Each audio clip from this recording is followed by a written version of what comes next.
আর বাপসারের মারার কাছে না বাপসারের কিরিবাম আছে তোরা যেমন মারলি লেগে যে বড় সন্ত্রাস তোরা সন্ত্রাসী আপনার মানুষের মায়ের দাওয়াত দর দিয়া কে কী ক্ষতি করছি জায়গা সম্পদ কিছু লাগছে ভাই তোকে লাগে না তখন তোকে লাগছে লেগে এই অবস্থা এইভাবে ঘর বাড়ি পুইরা মানুষ এইভাবে কোয়াইয়া মসজিদের ভিতর মানুষ এবার মসজিদে ঢুকলে মানুষ বাঁচতে যায় ঘর থেকে আসছি মসজিদটারও বউ মানলি আগুন ধরাই দিলি তোর কি মানুষ তোর মানুষ না ভাই আল্লাহ তোর বিচার আল্লাহ করো ভাই আমরা না করতে আমরা তো কোনোদিন আপনার মানুষ মাই নাই আমরা তো আপনার কোনোদিন মানুষ মাইনি আমরা ভাই আমার মাকে বলার নাই আমার ছেলেরা আমি আর নিশ্চয় গেলাম আমার কেউই নাই কিছু নাই আমি আর কিলে আসিম কিলে থাকুম আমি কি করব আমি আমার রাস্তা আমার দাঁড়াই দেন আমার দাঁড়াই দেন আপনারা আমি সুষ্ঠু বিচার চাই আমি আগে ফাঁসি চাই সুষ্ঠু বিচার চাই আমি আমার এই করবেন আপনারা সরকারের কাছে আমার এই দাবি থাবত দিলে মানুষটা আবার ভয় পায় থাক আর কিছু কইস তা একটা মানুষ ইন্তাজারটা মানুষ রক্ষো ভাইয়া আরে আল্লাহ আল্লাহ তুমি কোন দিনে আছো আল্লাহ তুমি এই দিনে তো লইয়া যাও আল্লাহ আমাকে ১৯৭১ সনে আমরা শুনেছি যে কোনো মানুষই নাকি রেহাই পেত না মসজিদের ভিতরে যে নাকি মানুষকে হত্যা করতো সেই ১৯৭১ চলে আসছে ২০২৫-এ তো মানে এগুলো বলতে আমি আসলে নিজেরাই ধরে রাখতে পারি না মানে আমি মর্মাহত হয়ে যাই মানে যে একটা মসজিদের ভিতরে যে কোনো মানুষকে মানুষ হয়ে কি খুন করতে পারে তার মানে ওরা তো মানুষ না জানোয়ার ওদেরকে জানোয়ার বলতে হবে কারণ কোনো মানুষকে এইভাবে মারতে পারে না এটা আমি বিশ্বাস করি না এটা আমার কাছে মনে হয় না ওরা জানোয়ার ওরা মানে নিকৃষ্ট ওদের জন্মের ঠিক নেই এটা আমার কাছে মনে হয় যারা মসজিদের ভিতরে যে একটা মানুষকে মারতে পারে তারা কেমন মানুষ হতে পারে ওরা কি মানুষ ওদের কি হওয়া উচিত ওদেরকে এমনভাবে মারতে হবে এমনভাবে যারা মানে মানুষ দেখে যেন আটকে ওঠে যে মানুষকে মানুষ মারার পরে তাকে তার শাস্তিটা এইভাবে হয়েছে যেন কোনো মানুষ দেখার পরে যেন সে যেন মানে আটকে ওঠে যে না এই শাস্তিটা এটাই হওয়া উচিত ছিল যে মসজিদের ভিতরে যে একজন মানুষ ৩ জন মানুষকে ওরা জবাই করেছে মানে এই বিষয়টা কেমন আমি আসলে এটা বলতে গেলে আমি মর্মাহত হয়ে কি হয়েছিল গ্যাঞ্জাম হয়েছে ওরা আমাকে আজ্ঞা অ্যাপসে ওরা হুদাতে ওরা অ্যাপসে আমাকে আসলে পুরা আমরা হুদাতে মানে আমাকে বাঁচতে হলে তো আমাকে দাঁড়াইতে হবে একটু তারপর আমরা দেড় বাসুররা আমাকে দান্ডা বাঁচানোর লিগে আমরা দাঁড়াইছিলাম একটু তারপর আমাকে ওরা কবু করে আমাকে লগে লগে সাথে সাথে ই করে লাইছে পিস ফিলে তো ট্রাফিককে ই করে লাইছে আমরা বাঁচতে না পেরে কী করবো মহিলারা দৌড় পেরে গেছে গা হ্যাঁ মসজিদের মধ্যে নিয়ে কারাজান ঢুকাইছে হ্যাঁ মসজিদের মধ্যে মসজিদ ভাগ্যা ওরা কোবাইয়া আত্মহত্যা কইরা জায়গা যাইয়া ওরা কয় আল্লাহ আকবার কইয়া আমরা অগ 3 বারে শেষ করে দিয়া এই যে গেলাম গা তারপর আমরা সরকারের তো নেরুই আমার বিচার যে আমি অগ ফাঁসি চাই যারা যারা আমাকে ধ্বংস করে দিছে নিঃস্ব করে দিছে আমরা হ্যাঁ গো হাতে ধর পায় কইরা আমরা হ্যাঁ কাছে আমি সরকারের কাছে আমি বিচার চাই এতটুকুই দাবি আমার জানি হ্যাঁ ফাঁসি হয় কারা ঘটাইছে হোসেন হদ্দার যে হোসেন হদ্দার তুরান হদ্দার আমির হদ্দার তারপর জাহাঙ্গীর হদ্দার এরপর ওই যে মজিবার মোল্লা আমার ছেলেরা বালির ব্যবসার লেগে আমার ছেলে বালির ব্যবসা করতো আমার ছেলে এই যারা যারা ছিল হাড়ের ডাক আনতে সরকারে দিছে হাড়ের ডাক সেই হাড়ের ডাক হারা জোর করে আমার ছেলের থিকা লয়ে গেছে এবার আমার ছেলের বাড়িঘর বাচ্চাই আমার ছেলের মারপিট করছে আমার ছেলের মারছে আমার ছেলের ঘরের ভিতর আগুন লাগাই পুড়িয়া দিছে এবার আমার ছেলে হারা মানুষ ভাড়া করে আইনা মারছে আমার ছেলের কিছু জানে না হারা আরও আগের তো আয়োজন করছে আমার ছেলের ইয়ে করবো আমার ছেলের কিছু জানে না আমার ছেলে জানলে তো আমার ছেলের আর 3 ভাই হারা মাইরে খারাইছে আর কোনো লোকজন আসছিল না আমার ছেলেকে এডি করছে হারা আমার ছেলেকে মানুষ ভাড়া করে আইনা মারছে একদারে গম আসিল একদার অস্ত্র আসিল একদারে সব কিছু আসিল এবার আমার ছেলে উইটা পলাইতে গেছে মসজিদ ঘরের ভিতর আমার ছেলের বাড়িঘর আগুনটা পুড়িয়া লানের পর আমার ছেলে দৌড়ে মসজিদ ঘর কমিন যাইব সে মসজিদ গাড়িতে যাই আনছে সেই মসজিদ গাড়ির ভিতরে যাই আমার ছেলেরে যাইয়া কোবাইয়া আমার 3 ছেলেরে 2 ছেলেরে মারিয়া লাইছে আরও পাড়াপড়শি একজন মারছে আরও পাড়াপড়শি একজন ওই আহত আছে আমার বড় ছেলে আহত করছে ওরা আর আমি ওকে ফাঁসি চাই আমি সুষ্ঠু বিচার চাই ওকে ফাঁসি চাই আমার কিচ্ছু নাই আমার ঘর দরজা কিচ্ছু নাই আমার 3 ছেলেরা প্রেরণা কিছু আমি অনিশ্চয় হয়ে গেছি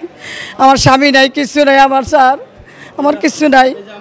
সাহেবেরা তো ভালো ছেলে আসছিল, আমার মা কার কোনো ছেলে নাই। এখন আমার 3টা ছেলের আমার নষ্ট করে লাগছে মাইরা। আমার ছেলে আমার মা কে যে ডাক দিব, আমার মা কার এমন মানুষ নাই, আমার একটা মেয়ে নাই, আমার একটা জামাই নাই, কিচ্ছু নাই। আমার আর কীভাবে আমি চলুম, আমার কি সব কিছু শেষ করে গেছে। আমি এক কাপড়ে আছি, আমার আগুন দিয়া পুড়িয়ে আমার সব কিছু নিঃস্ব করে দিছে। আমি অনেক এক কাপড়ের রাস্তায় ঘুরি, আমি ছেলের পাশে ছেলে লেগে আমি কান্দি রাস্তাঘাটে। কেন মারলো? এনে মারলো বালির ব্যবসার লেগা। আড়ের টাকা আড়ের ইজারাদার ছিল আমার ছেলে, আড়ের ইজারাদার আসছিল, ইজারাদার হারা হাত জোর করে আনিব হারে হ্যাঁ সরকারে দিছে, হেরা জোর করে আমার ছেলের মাইরে হেরা নিজের হাট খাইব। যখন হাত দখল করছে এবার আমার ছেলে বালির ব্যবসা করছে, এই বালির ব্যবসা হেরা খাইব। এটা খসপুর টাকের হাট, হোসেন সর্দার, এবার শাহজাহান খা, মুহুরি শাহজাহান, এবার আরও লোক ইয়া আছে, অনেক অনেক লোকেরা দল, এত কিছু নাম কম যায় না, অনেকেই হোসেন আদার করাইছে। হ্যাঁ হোসেন আদার করেছে, রাজনীতি কিছু না ভাই, রাজনীতি কিছু না, না না সবাই একরকম, যে যেটা করে যার ব্যক্তি ব্যাপার। বাংলা আমি করুন, আমরা কি মাইরা করাই দেবো? দল বল করে কেউ দেশে কোনো দিন জোর কইরা মাইরা আনে নাই ভাই। ওই যে আমার চাচা হোসেন আদার এত টাকা 3 লাখ, হ্যাঁ আমরা 2-1টা বাড়ি দিয়েছিলাম 3 মাস আগে। এই শিল্লদিরা সে আমাকে মেয়েলার প্ল্যান করছে, এই মেয়েল এই সুযোগ পায় না, এই একটা সুযোগ পাইছে, সুযোগ পায় মানুষগুলো সব একখানা করছে, টাকা পয়সা খাওয়াইয়া জৈন বেশে 12 করা জৈন বেশে আর বাড়িতে খাওয়াইয়া মানুষের টাকা পয়সা দিয়া লোভ লাগাইয়া যা যা আমি বুঝ করবো। এই সকালে মিলল, সবাই দাওয়াত দিয়ে রাইতে বইয়া এই সকালে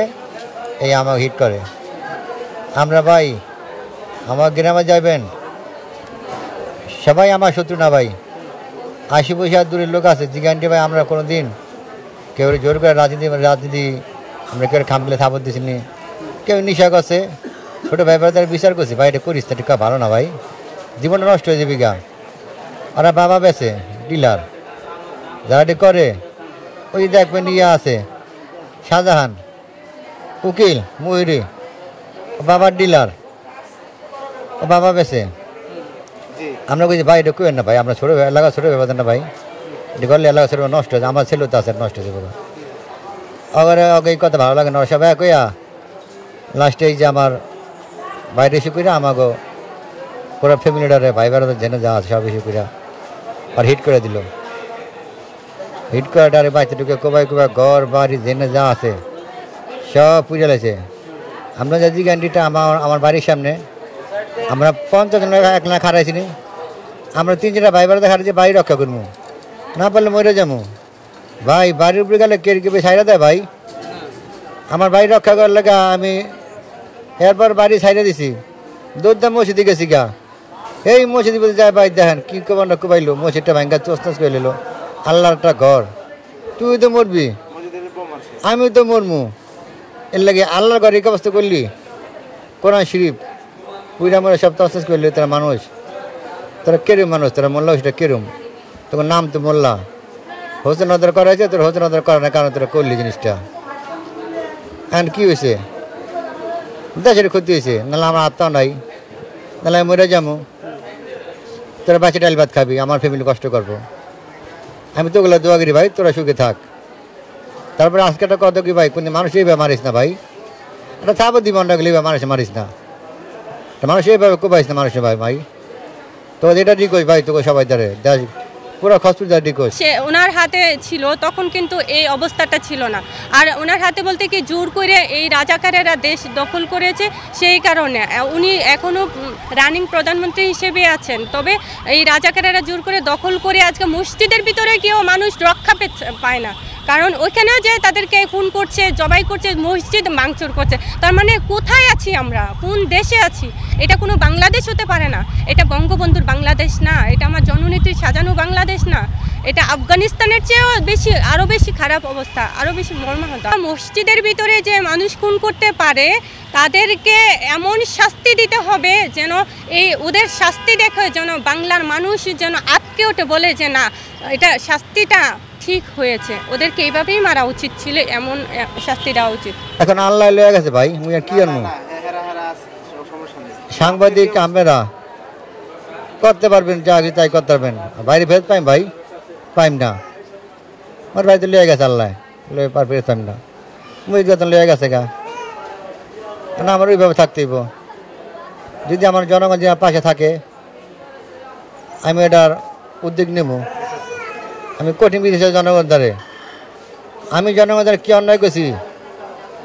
আমার ভাই কী অন্যায় করছে আমার মাইজে ভাই কী অন্যায় করছে আমি কী অন্যায় করছি আমার জনগণ দেখাইব না তুমি এই অন্যায় করছাও আমি গাড়ি থাপত দিছি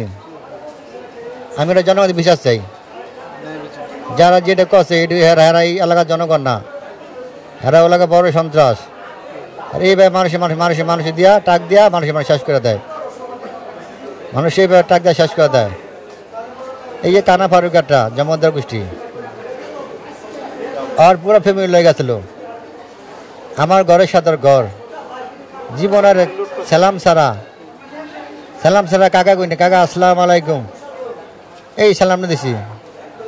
এতটা মানুষের জিজ্ঞাসেন আপনি সালাম সারা কোন কথা বলতে তিনটা ভাই এই যে আলমগীর আমার বাবার প্রথম মিলাদ পর এলাম দাওয়াত দিছি আলমগীর ভাই মিলাদ থাকবে ভাই আমার প্রথম মিলাদ হে আলমগীর ভাইয়া আমার ভাই এই যে আলাউদ্দির পোলা এরপর জামদ্দে বাড়ি ইয়াসিনের পোলা দুটা আমার আত্মীয় কবি দুটা লোক ছিল অনেক ভাই সবাই চিনি ফেসিনি নাম কম জানি তাহলে আমার এলাকার নামগুলো জানি আমার এলাকা ছিল আপনার 20-25 জন হোসেন আদারের পোলা হোসেন আদারের ভাগনা গরুর দালালি করে ওই জামদের বাড়ি আছে 10-12 জন কানা পার্কের পোলাপান ইয়াসিনের পোলাপান আমাকে যে দূরে মানুষ যা আছে মোটর বাজার আরে ভাই আমাকে হাত দেয় নাই ভাই আর একটা বাড়ি দিয়েছে দিয়ে গেছে আর মারিস তা হয়েছিল যার লেগেছে হয়েছে লাস্টে ওরা এলাকার লোক হইয়া আর আমাকে কামগুলো দিয়ে দিল মকবুল আক্তার হয় গরু দালালি করে আক্তার ঠিক আছে ওকে পাইছে ন্যায় বিচার চাই আমাকে ফাঁসিছে ওরা দেখা থাকলে দেখে আরো ক্ষতি বাস কামার হয়েছে কালকে আরো 10 জন ভাই আমি চাই না আর গরিব মানুষের কোনো ক্ষতি হোক আমি চাই আমার দেশ সোনা থাকুক আমার খসপুর মাটি থেকে এরমাটা মারামারি কোনো ধরে না আবুল কলেজে না আজ জীবন ঘটে না ভাই এই জীবনে প্রথম ঘটলো ইতিহাস ভাই আমার খসপুর আমরা কোনো এই গান কতদিন নেই আমরা সবসময় ভাই আমার ভাই আমার চাষা হোসেন আদার সে অনেকবার তার ভাই বাড়ির দায়িত্ব দিয়েছিলাম অনেক নেতাকে দায়িত্ব দিয়েছি খুব বাড়ির দায়িত্ব দিয়েছি তারা কেউই মানে না লাস্টে হ্যার চাষা আর ভাইয়ের বাড়ির দায়িত্ব দিলাম আর ভাইয়ের বাড়িতে ফোন দেওয়াইলাম ভাই তুমি ফোন দাও কাকে কী বলে দাও আর ভাইয়ের বাড়ি তোমার এত মাথা ব্যথা কেন আমার একটু দেখার আছে ওরে হে খাপ পাই দেয় রয়েছে লাস্টে আমরা দূরে দুইটা বাড়ি দিচ্ছি পাটা ভাঙে গেছে গা সেরকম পা ভাঙে নাই এই কয়দিন আগে এই আমার মার আগে হুদা লাঠি পা আছে হুদা লাঠি হাতে আছে সে লাঠি নাই গতকাল খসপুরে এই এলাকায় আধিপত্য বিস্তার এবং অবৈধ বালি উত্তোলন এবং হাটের ইজারাকে কেন্দ্র করে তিনজন খুন হয় এই ঘটনাকে নিয়ে ভিকটিম সাইফুলের মা কুলসুম বেগম বাদী হয়ে একটা এজাহার দায়ের করে এবং এই ঘটনাতে একটি মামলা রেকর্ড হয় মামলা নম্বর 14। উক্ত ঘটনার বিষয়ে আমরা অভিযান চালিয়ে প্রাথমিকভাবেই ঘটনাস্থল থেকে 3 জনকে আসামি ধরতে সক্ষম হই এবং মামলার বাদী নিয়ে ঘটনার বিষয়ে 49 জনকে জাহান্নামী আসামি এবং 80 থেকে 90 জন অজ্ঞাত আসামি করে মামলা দায়ের করে। এলাকার পরিস্থিতি এখন স্বাভাবিক আছে, এ বিষয়ে পুলিশি অভিযান পুলিশি কার্যক্রম তৎপর আছে।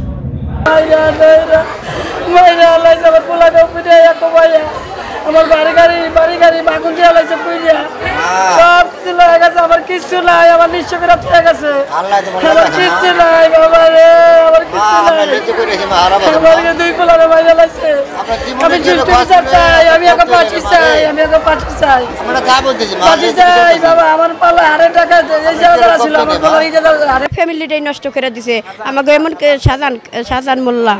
আমাকে এমন কোনো জায়গা থুয়া যায় নাই যে কারণে বউ পোলান আমরা পোলান টোলা লইয়া আমরা যে দাঁড়াই এখানে দাঁড়ানোর মাত্র কোনো জায়গা আমাদের থুয়া যায় নাই করা স্থান রাখে নাকি আমরা কীভাবে কী লই আমরা এই পোলাপান লই আমরা কীভাবে থাকবো এখন। আমার মাসে এই যে হোসেন হদ্দারের পোলা মুক্তি ও আমার মাথা পয়সা কোপ দিছে। হ্যাঁ আমার আমি দৌড় দিছি, দৌড় দিয়ে আমি সাথে সাথে পড়ে গেছি, পড়ার সাথে সাথে আমার মাথা পয়সা কোপ দিছে। হ্যাঁ পথে ঘুরে ওরা চাইছে, কইছে যে ওইটারে ধর, কইছে পরে আমি উড্ডা পরে আরেক খান্দা দৌড় যা, আমি আরেক ঘরের মধ্যে যাইয়া পলাই।